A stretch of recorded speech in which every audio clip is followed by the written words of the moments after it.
Pembahasan materi kali ini tentang macam-macam najis, ya. Kita bahas mulai daripada pengertian, jadi apa yang dimaksud dengan najis. Nah, najis dari segi bahasa mempunyai arti kotor atau sesuatu yang dianggap kotor. Itu pengertian secara bahasa. Nah, pengertian menurut istilah, ya, atau menurut istilah syar'i, bahwa najis itu yaitu kotoran yang menghalangi sahnya ibadah, sehingga najis tersebut wajib dihilangkan dan dibersihkan. Jadi hukumnya wajib. Nah, dalam agama Islam, najis dibagi menjadi 3 macam, yaitu yang pertama najis mughalladah, yang kedua najis mukhaffafah, dan yang ketiga adalah najis mutawassithah. Kita bahas dari najis yang pertama, yaitu najis mughalladah. Nah, najis mughalladah ialah najis yang disebabkan dari air liur anjing dan babi. Jadi, najis tersebut berasal daripada air liur anjing dan babi. Nah, cara menyucikannya atau membersihkannya najis tersebut ialah benda atau barang yang terkena najis disiram dengan air yang suci dan menyucikan, yaitu sebanyak 7 kali. Dan salah satu dari yang 7 tersebut, ya, dan disiram dengan air yang dicampur dengan tanah yang suci. Jadi 7 kali dengan air, 1 kalinya dengan tanah.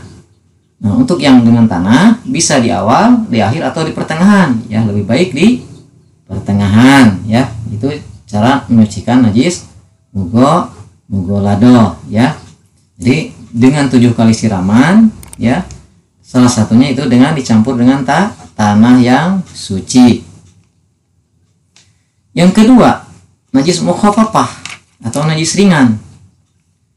Yang dimaksud dengan najis mukhaffafah adalah najis yang berupa air kencing anak laki-laki dan usia anak tersebut belum sampai 2 tahun. Ya, jadi usianya belum 2 tahun.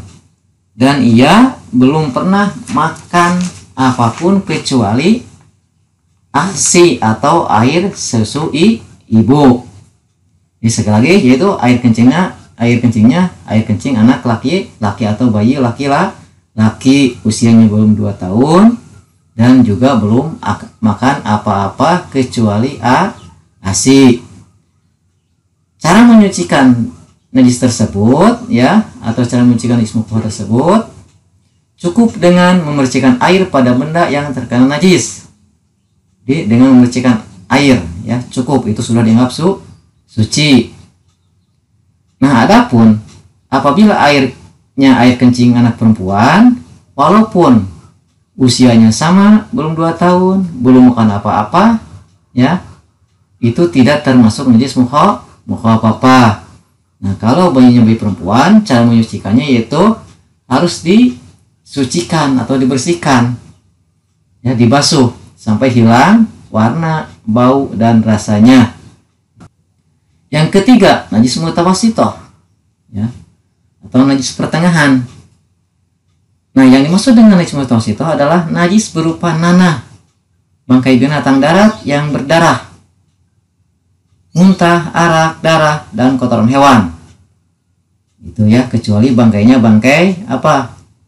Ikan dan belalang. Jadi yang termasuk najis mutawassithah yaitu apabila bangkainya bangkai binatang darat yang berdarah.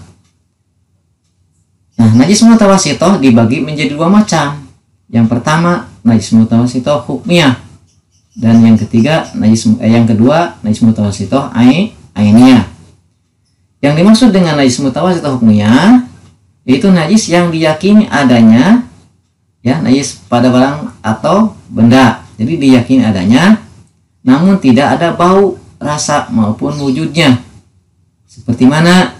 Seperti kencing yang sudah kering. Nah, itu jadi nggak kelihatan tapi yakin adanya, ya. Nah, cara menyucikannya yaitu bagaimana? Yaitu harus disiram dengan air di atasnya. Jadi dituntut air tersebut mengalir, ya. Yang kedua, najis mutawassithah ainiyah. Jadi yang maksud dengan najis mutawassithah ainiyah yaitu najis yang masih ada dan jelas wujudnya Kalau hukum yang itu tidak ada wujud, nggak kelihatan. Ini jelas ada wujudnya, bau ataupun rasanya. Nah, cara menghilangkan najis mutawasitohania, ya, cara menyucikannya adalah dibasuh sampai hilang najisnya, ya, bendanya, wujudnya, baunya maupun rasanya. Itu cara menyucikan najis mutawasitoh ainiyah.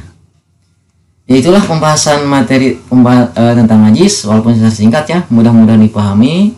Mohon maaf atas segala kekurangan. Akhirul kalam, wassalamualaikum warahmatullahi wabarakatuh.